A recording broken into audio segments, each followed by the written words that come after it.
Hello, my name is Lindsay Smith, and I'm an assistant professor at the School for the Future of Innovation and Society. Thank you for taking the time to listen to my talk, and I want to thank the conference organizers for inviting me to share my work with you today. The title of my talk is Necrological Citizenship, DNA Identification, Social Death, and Migrant Rights in the Mexican Borderlands. I want to begin with an ethnographic vignette from my research in Mexico.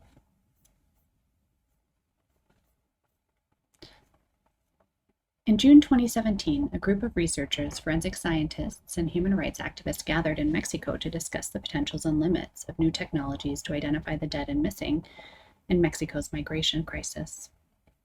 On the second day, a young scholar focusing on surveillance in the Mexican state presented on the implementation of biometric kiosks at Mexican southern border, provided and funded by the United States. The goal of these new technologies at the time was to create a state-of-the-art tracking method to limit and control Central Americans passing through Mexico, essentially shifting the burden of stopping migration to the U.S. downwards to Mexico's southern border. The scholar didn't focus on forensics or death per se, but instead on the ways in which surveillance and humanitarian identification have become so nimbly and inextricably intertwined in Mexico. As the question and answer session began, the group conversation quickly shifted from biometric kiosks to DNA identification of the dead. A Mexican forensic DNA analyst quickly dismissed the utility of these biometric tracking devices and instead suggested a cheap home identification kit to be promoted on social media. A cotton swab to be wiped against the cheek for DNA, a photo of the person smiling broadly for forensic dental identification, and photos of any tattoos or other unique bodily identifiers. With these simple and cheap technologies, available for less than $1 at any pharmacy, virtually any migrant could be identified when he died, the man declared. No need for biometric databases, state involvement, or any form of surveillance. He offered a template for a DIY post-mortem identification kit. The idea caught on at the conference and resulted in debates it resulted in a lot of excitement about a practical, cheap identification solution, leaving behind debates about surveillance and U.S. technological diplomacy. Most of the attendees were in support of the new kit and quickly dismissed the voices that brought up questions about how this would interact with the chain of custody and how families might feel if Mexican and other state officials refused to accept these DIY kits. The co-organizer of the conference took a pause in the discussion to just note how quickly we had gone from biometric kiosks and life to DNA and death. In this paper, I will elaborate a concept I call necrological citizenship. I draw on the literature on biological citizenship from Petrina and Rosenovas and necropolitics from Mbembe to try to capture a moment in contemporary politics and social organizing, responding to the proliferation of death and disappearance. In delineating this emerging pattern of citizenship, I seek to diagnose moments like the one described above, where talk about security and life quickly turn to death and the technological response in its aftermath. I argue that in a pattern similar to what Adriana Petrina described after Chernobyl, one growing space of citizenship claims in post-conflict societies rely on death and the dead as potent resources for making social claims. In drawing on Mbembe's necropolitics, I seek to highlight the ways in which the dead come to play an outsized role in organizing, eclipsing the needs of the living, and I argue allowing for the status quo of death and disregard to continue. In choosing the term necrological, I intend a double meaning. The first is literal meaning, referring to the listing of the names of the dead, a necrology. The second, an allusion to necrologics, the logics of death, carcerality, that pervade the violent landscapes where this type of citizenship gains purchase. In this deployment of citizenship, social organizing coheres around the dead, their identification and mourning. Although firmly grounded in elegy and outrage, necrological citizenship in practice has the paradoxical effect of eclipsing the needs of the living, instead fetishizing the dead and their naming as a proxy for human rights. As in the case of the conference, a procedural solution for post-mortem identification stands in for the safety and well-being of migrants as they traverse the Mexican borderlands. I now turn first to necrologics. This research focuses not on a single state, although I talk often of Mexico, but instead on a kind of rhetorical move towards understanding the Mexican borderlands. That is a geographical region of migration that includes Guatemala, Mexico, and the United States. An estimated 400,000 migrants cross this region every year. Scholars have shown that the Mexican migration crisis results from new enforcement practices developed by the United States in 1994 under Operation Gatekeeper, which purposely channeled new migrants into increasingly remote and deadly landscapes, alongside an intensification and militarization of the drug war during the Calderon administration, making Mexico and its borderlands an experimental space of violence that may well be paradigmatic of modern necropolitics. It's based in surveillance, the maximization of vulnerability, and the reshaping of state power towards death rather than life. In this sense, the carceral state takes on new forms in the borderlands, remaking enclosure through necropolitics, aimed not only at detention, which remains a central part of border enforcement in the US and increasingly in Mexico, but also on forms of enclosure that drive migrants into risky spaces, exposing them to death.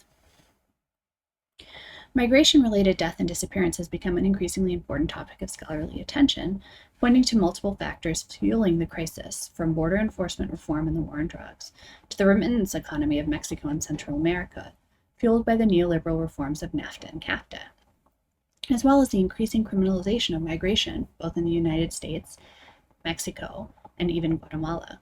Although much of the work on migration has focused on the US-Mexico border, anthropologists working on transnational migration have pointed to the vulnerability of migrants in the borderlands of Mexico and Central America.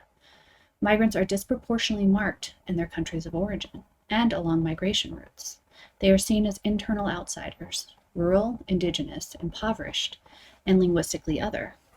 Class, race, and gender dynamics that shape modes of national belonging make migrants particularly vulnerable to exploitation by police, national authorities, and extra-legal networks of drug cartels and human traffickers. I also want to highlight the recursive nature of violence in this region, not to dismiss it or over-determine it, but to highlight the ways in which the history of violent colonization and the policies which upheld those destructive power systems continue to shape daily life for the most vulnerable communities in the region. These violences are neither hegemonic nor totalizing, but rather insidious, recursive, and targeted at the same populations again and again. In thinking about death and disappearance in the forms of political organizing that have emerged in response, it is important to note that the necropolitics of colonialism continues to shape who can occupy public space and who remains excluded, who can move freely, and who is subjected to terrorizing journeys, and ultimately who lives and who dies. Just to give you a sense of how death is accounted for and made visible in the borderlands, this is a map made with data that I made with data from the Missing Migrant Project of the International Organization on Migration, which catalogs the location and a brief bit of information about each death that they can officially verify of migrants in the borderlands. And as you can see, there's some spaces where accounting of death is a much more powerful practice, and in others where that accounting of death is all but invisible, particularly in the northern part of Mexico. Now I want to turn to the concept of necrologies, and this book by Rodrigo Balam, I think, is a great example of what I'm trying to think about when I use the term necrology. So this is a book of poetry that he wrote in response to the seeming banality of news headline after news headline in Mexico, which talks about migrants, bodies being found, their remains being found along migration corridors. And for each of those, he takes the story, the headline, and then writes a poem to try to bring that experience back into our affective and social worlds. So an example here is they identified the remains of 8 Honduran migrants killed in Mexico. And his book is called El Libro Centroamericano de los Muertes, or the Central American Book of the Dead. To give you a sense of how necrology might work in practice, I'm going to turn to the work of the Caravana de las Madres Centroamericanas. So these are Central American mothers that are searching for their missing children, and they make a yearly, not always yearly, but trip across the migration landscape trying to bring attention to their missing children. So I'm going to turn now to a video of their work, where you can hear them speak in their own voice. And I apologize in advance for the crude translation. I use Google's automatic, or YouTube's automatic translation feature here.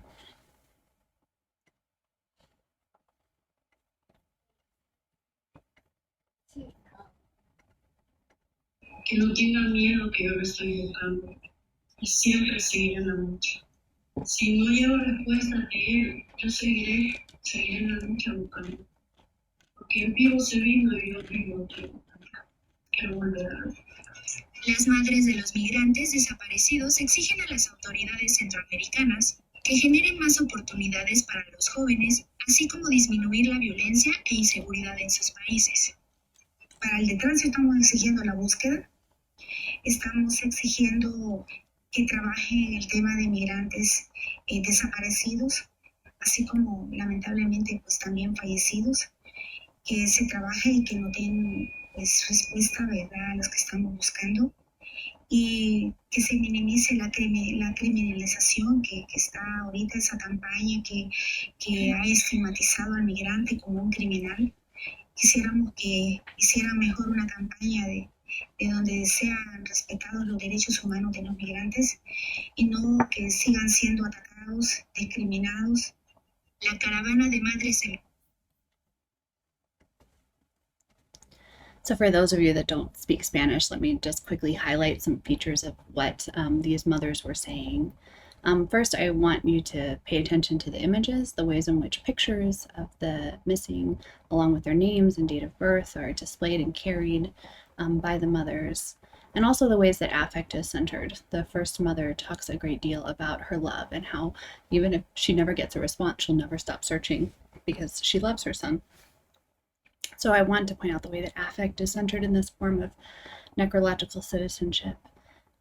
They also make appeals not just to their state government, so it's a transnational citizenship. They don't just ask that the Honduran or the El Salvadoran government do something, but also the international states that are along the migratory route respond. They do demand forensic accounting. They ask for searching, but they also ask for more. They ask for an end to violent boardroom practices in all of their organizing. So this is part of a larger set of practices I think that we can all see in social organizing. I think one of the first places that you can see that is in Latin America in the 1970s and 80s with the rise of disappearances as a technology of terror. My first field site in Argentina, from which the picture on the top right comes from, so it's a potent practice used by mothers to name the disappeared, to force the state to acknowledge that they had existed and that searching for them was something that the state had to engage in. You can also see that in the second picture in Guatemala with indigenous Mayan women. Even now, this is a picture from during the pandemic when they organized to ask for accountability and identification of their children who'd been missing for almost 30 years, 40 years at this point. The large picture is from Mexico, and actually a very famous case of Ayotzinapa and 52 students that were disappeared on their way to a protest by Mexican police, and it actually became a flashpoint in Mexican politics around forensics and who could do accountable and true forensics to account for who killed these youth. Finally, the last picture on the right is something that happened here in the United States when Adam Toledo, a 13-year-old boy, was killed by the Chicago police. And we see that same kind of necrology at work, where Black Lives Matters and other activists ask us to say their names, to acknowledge the lives, the full humanity of the people who are the victims of the carceral state and police violence. So I draw on the word necrology, which isn't one we use very often, but I think it might be helpful in this case. It's from the Latin necro, death, and logium, which means a eulogy. And so its first meaning is a eulogy, which means obviously a way to remember and celebrate someone's life at the moment of their death. And the second is a list of deaths. So a necrology would be something that a hospital might keep, or church records. That's just a list of the people who have died. And I suggest that it might be helpful from a theoretical vantage point to add a third definition from the Greek suffix logia that we use in biology, or which means a body of knowledge. So what would a body of knowledge surrounding death look like? And can we acknowledge that these acts of naming, these affectively laden work of the caravana and other activist groups is not just about a mother's love, but also about claiming certain kinds of knowledges around the impacts of death, around the causes of death, and about ways to remediate violent death-making landscapes. So I would ask us to consider what kind of knowing this necrology enables and what kind of politics are possible within it. So now I turn to one answer to that, which is the idea of necrological citizenship. So I draw this from the theoretical work of Mbembe and Adriana Petrina and other scholars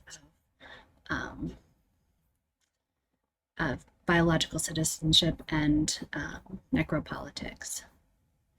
Mbembe offers the concept of necropolitics to describe situations, I argue, exactly like those confronting contemporary Central America and Mexico, and the borderlands more broadly. He seeks to outline the ways in which contemporary warfare perfects a system of domination and making dead that he argues cannot be fully theorized within Foucault's concept of biopower, with its focus on making live and letting die. In theorizing necropolitics, Mbembe is concerned first and foremost with colonial and post-colonial spaces. He argues that in necropower, sovereignty has a different relationship to life. Quote, to define who matters and who does not, who is disposable and who is not.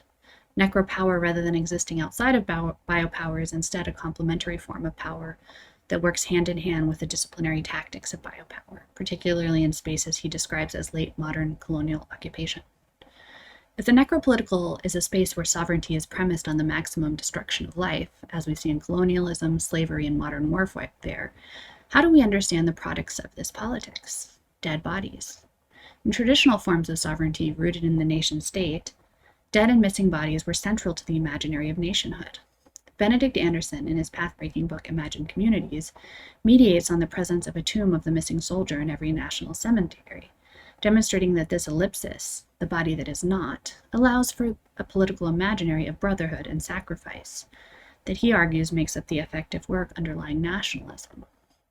In Mbembe's reading, the dead figure, as part of the new, quote, maxima economy of the massacre, in that bodies, rather than subject to disciplinary power, are instead subsumed within an economy of extraction and destruction. When considering the place of the skeleton, he argues that bodies become bones, often devoid of the kinds of signification and death that death and loss had traditionally held prior to this.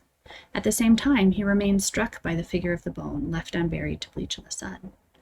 Quote, what is striking is the tension between the petrification of the bones and their strange wholeness on the one hand, and on the other, their stubborn will to mean, to signify something. End quote. Adriana Petrina, in her articulation of biological citizenship, comes most closely to the definition of citizenship I seek to highlight here. She offers an ethnographically grounded and experience-near account of the emergence of biological citizenship in post-socialist Ukraine, where the damaged biology of a population has become the ground for social membership and the basis for staking citizenship claims. She describes this type of citizenship as a selective and tightly limited form of social welfare for those that can prove their damaged biology. This sense of biological citizenship is quite different from that proposed by Rose and Novas, who work on the same topic. They instead see new biotechnologies as grounded in the economy of hope and possibility, rather than in the injured body as a site of claims. Adriana's definition aligns well with other theorists of late capitalism that suggest that injury and harm have become potent sources of rights claims, for example, Brown and Povinelli. Heinemann and Lemke offer a critical rereading of biological citizenship in their analysis of the use of DNA identification in immigration cases, arguing for a renewed attention to the ways in which biology and new technologies can be used to control and exclude people from citizenship, as much as they offer new forms of subjectification and organizing. Although biological citizenship can help us think through the relationship between the body, state power, and the articulation of rights, I think its formulation fails to adequately account for the potent and powerful space of the dead, not simply as metaphor or symbol, but also as a biological resource revealed through forensic science. In this sense, necrological citizenship depends on the biological resources of the dead as bodies, their identifiability, and therefore their entry within systems of state power, as the grounds for making claims on the state for resources and social welfare.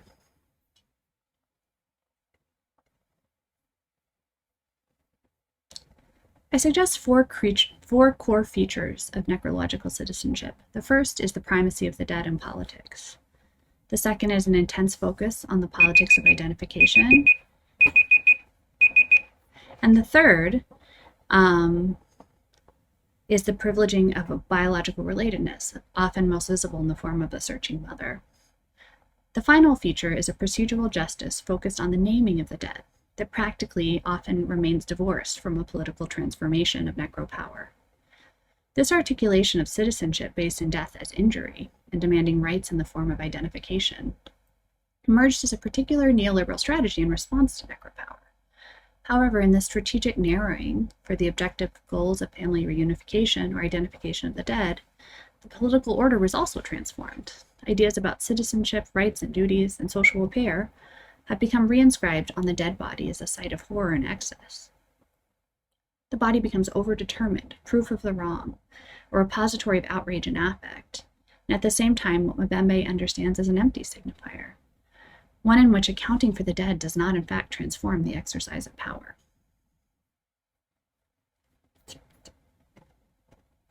want to turn now to my final ethnographic vignette about a woman named Doña Antonia. I met Doña Antonia at the announcement for a new forensic DNA database that was governed by migrants and migrant families rather than governed primarily by the state. And Doña Antonia was talking about her previous experience with DNA, talking about her journey from her home country, from the local consulate and the local forensic service to national consulates, and finally her work as part of the Caravana de las Madres, migrating around Mexico to bring attention to the violence of migration, and also demand that the state do practical work to identify and find their missing children.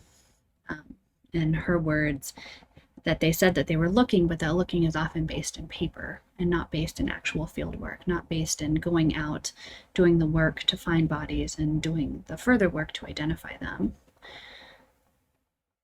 Doña Antonia, as part of her discussion of her hope in this new forensic DNA database governed by migrants, owned by migrants, and deployed by migrants, talked about all her previous search for DNA. She estimated she had visited 10 different DNA sites, nonprofits, state consulates, local state governments, Mexican state governments.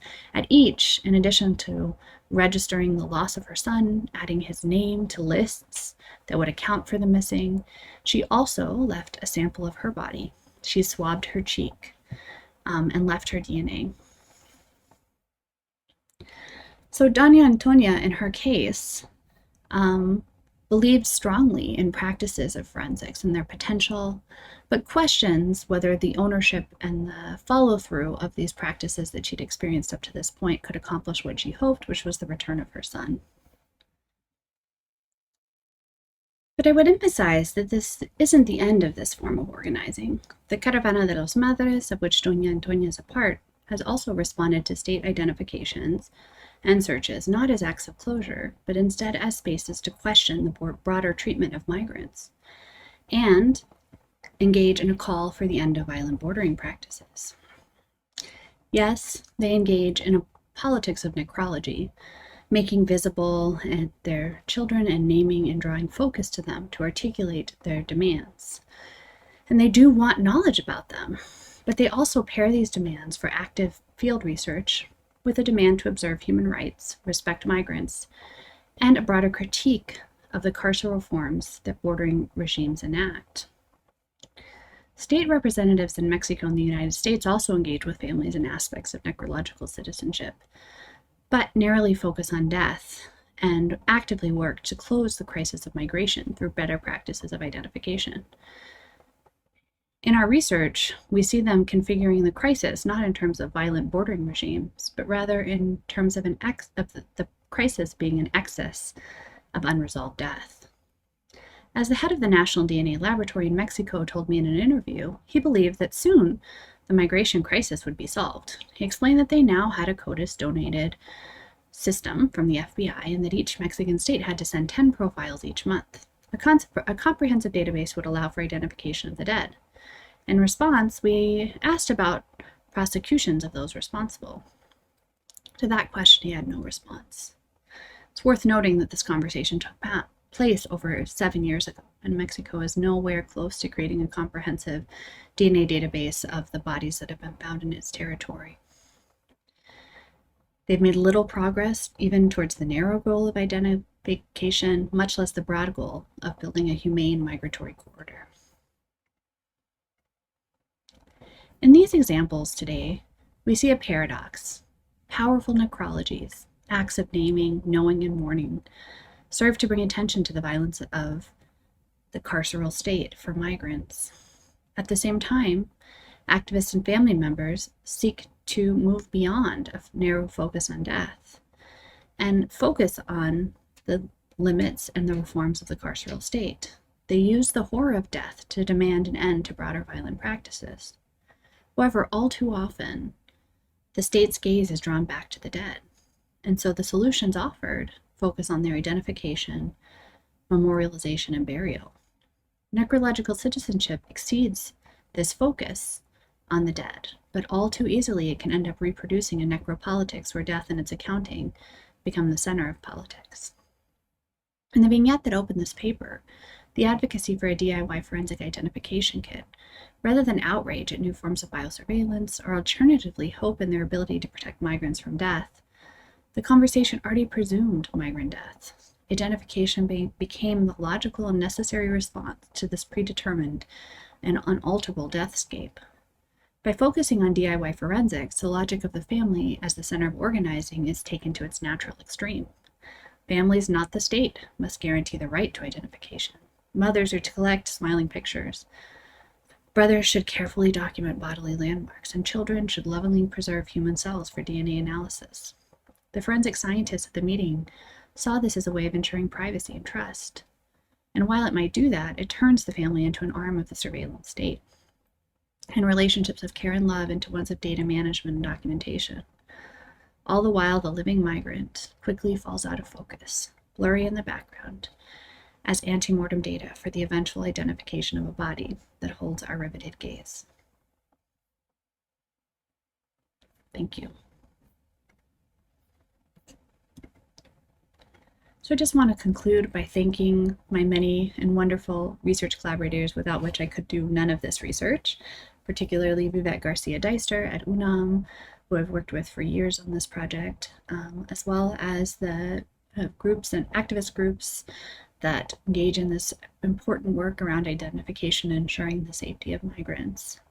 I also want to thank the forensic groups without whom this research would be impossible, and the human rights workers who work tirelessly to change the system in Mexico for migrants. Please contact me by email or visit my website if you have any questions or comments. I really appreciate you taking the time to listen to this recording.